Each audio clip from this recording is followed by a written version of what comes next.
Welcome to another edition of Rocky Top Rundown, your one-stop shop for everything Tennessee athletics. I'm Katie Mack. And I'm Riley West. Stakes were high in Tuscaloosa this past weekend when the 17th-ranked Tennessee Volunteers took on the 11th-ranked Alabama Crimson Tide for this year's edition of the legendary third Saturday in October. On Tennessee's opening drive, Joe Milton reared back and let one fly, hitting Squirrel White, who made a spectacular catch, dragging his left foot in the end zone to give the Vols the early lead, and silencing the Bama crowd early. Now with the Vols up 10-0, James Pierce Jr. would power his way to the quarterback to force the fumble to give Tennessee the ball back. Pierce was going into this game as co-defensive lineman of the week, and it shows. On 3rd and 7 from the Tennessee 36, Milroe would keep it on the option play and get hit in the backfield, forcing a Bama punt. This defense is looking red hot this first half. On the next Alabama possession, Milroe would find Jermaine Burton in the end zone, who makes a leaping catch to make it a one-score game. On Tennessee's very next drive, Milton would keep it on 4th and inches and could not reach the line to gain, giving Alabama the ball in Vols territory. Alabama seems to be grabbing the momentum here. But to that momentum, the Vols defense says no way with this interception in the end zone by Jalen McCullough to get the ball back before the half. Milton takes that energy, tossing one up for a big 30-yard completion to Ramal Keaton and gets the Vols into Alabama territory late in the half. 3rd and goal, with 16 seconds to go in the half, Joe Milton would find McCullough Castles to give the Vols a 13-point cushion going into the break. For Vols fans, this cushion seems like it could be enough. But the Tide looked different after halftime, as Milroe immediately finds Isaiah Bond for a huge 46-yard score that makes it a one-possession game. Katie, I think this is what starts the Crimson comeback. I think you're absolutely right. We now move forward into the game, now on to Alabama's next drive, 1st and 15. Jalen Milroe gets the snap. He will survey the field to find Isaiah Bond yet again for a substantial 21-yard gain to put the Tide in field goal range. And that field goal, they did secure one of Will Reichard's 2 field goals of the day. The Tennessee offense really struggled to gain any ground during the second half and actually did not score at all after Joe Milton's monster first half. But the Big Orange defense stayed tough here in this play to hold Bama to just 3 thanks to this inside stuff on 3rd down. Another 4th and short here upcoming. Dylan Sampson gets stuffed at the line and the Vols turn it over on downs. Katie, I don't want to jump to conclusions, but it looks like the Vols defense has completely fallen asleep. Absolutely. On 3rd and 3, Milroe drops back and somehow is able to find Jermaine Burton and a sea of defenders to get the Tide into the red zone.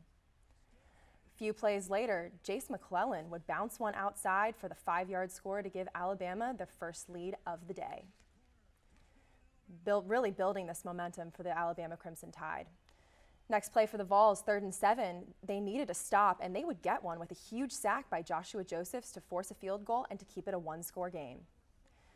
In this very next drive for the Vols, Milton is hanging in the pocket and he is clobbered and fumbles the ball. Jihad Campbell would pick it up and take it to the end zone to give the Tide a 14-point lead and make it 27 unanswered points in the second half.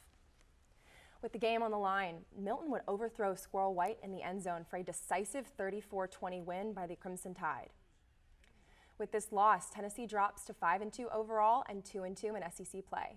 The Vols will be in action this coming Saturday as they travel to Lexington to take on the Kentucky Wildcats. Let's shift gears here and check out what's been going on the tennis court. Members of the Lady Vols tennis team wrapped up the ITA Ohio Valley Regional Championships on Sunday. This 4-day home event saw 7 different players compete for the Lady Vols at Good Friend Tennis Center. Yeah, Tennessee started the event strong, going 10-2 on day 1. Newcomers Sofia Cabezas and Alana Wolfberg got their first home wins as the Lady Vols won 6 out of their 7 singles matches. That success was continued on the doubles courts with the Lady Vols going 4-1.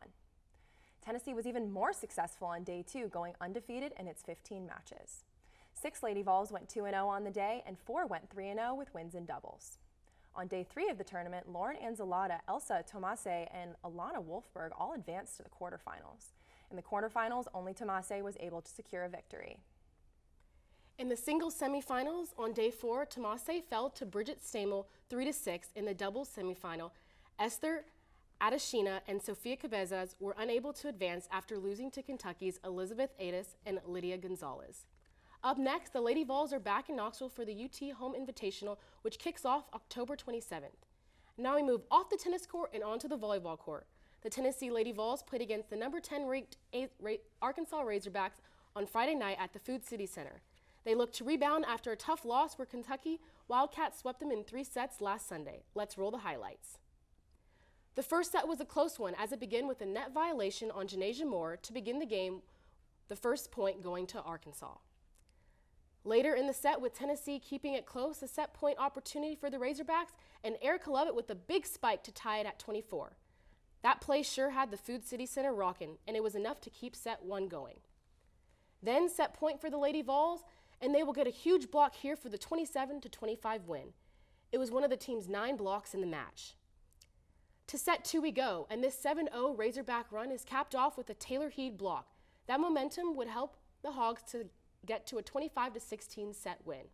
Set 2 was all Arkansas. Yeah, here we move on to set number 3, and it was another back and forth one. Arkansas is at set point, but Raven Chase gets one of her 13 kills of the night to keep the Lady Vols in the game. On this very next play, it would be Arkansas's Taylor Heed again with a big-time play that wins the set and gives the Hogs a 2-1 lead moving into set number 4. 1 point separating the two teams, with the Lady Vols needing a set win to stay alive. But the Hogs execute this great back set we see in this play here by Jillian Gillen, and Sanaya Pettis finishes off. Later in this set, with the Lady Vols continuing to keep it close, Caroline Kerr sets up Raven Chase for a powerful kill to bring the gap within 4, with the Razorbacks knocking on the door for this win.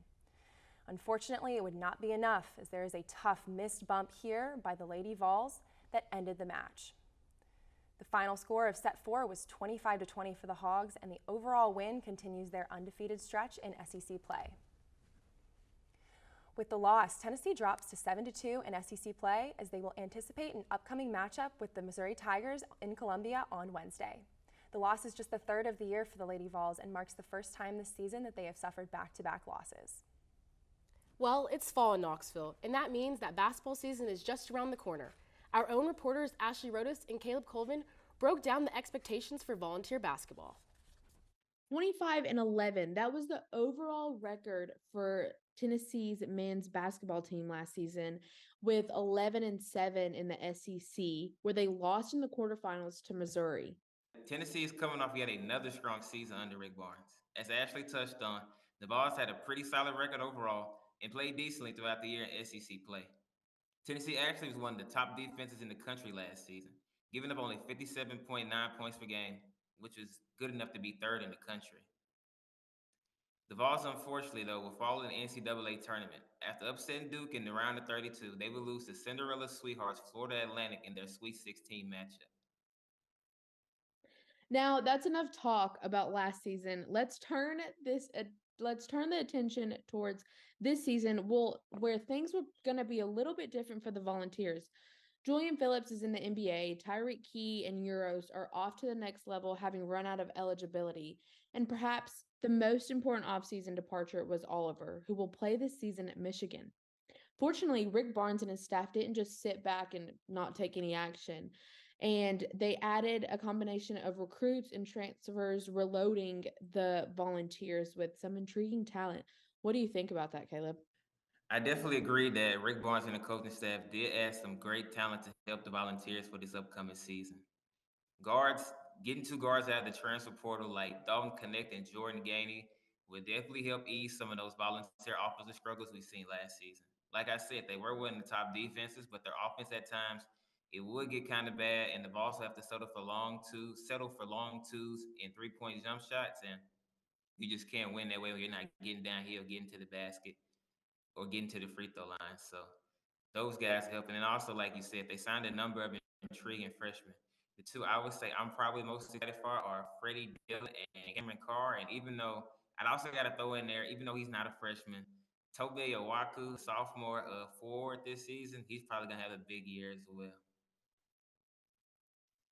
And I think a lot of times the younger dudes and the younger kids, they're kind of like underdogs, and they're like, oh, like, can they really make a big difference in a team? And I think that they can. I think that they have that ability to impact a team, especially with like Rick Barnes just recruiting them and them coming in and things like that. SEC play for the Volunteers will open up January 6th with a home opener against Ole Miss. As we all know, conference play is very important, so the Volunteers have to lock into those games, do the best they can.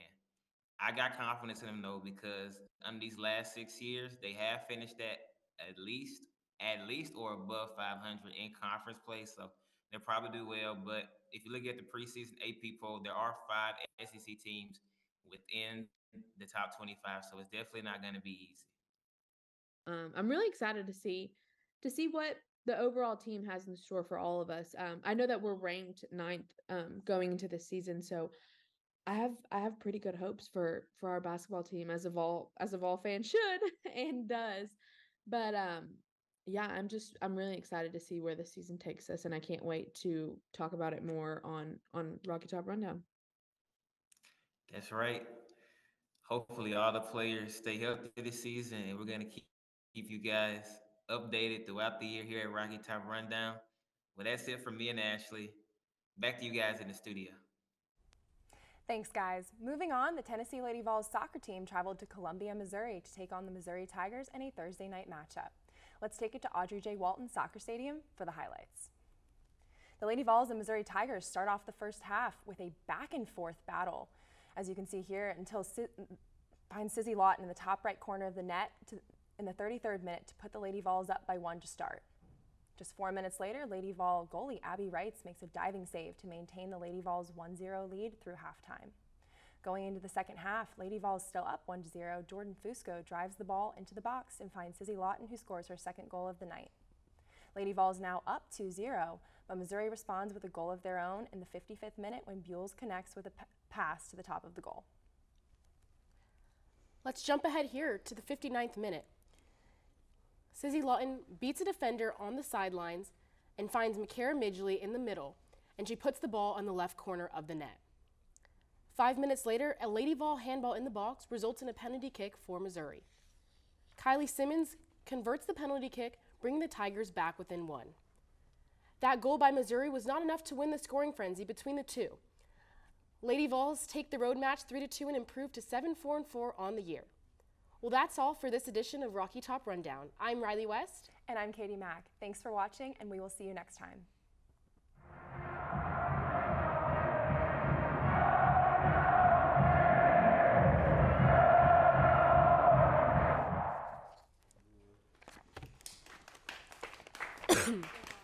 We slayed the football.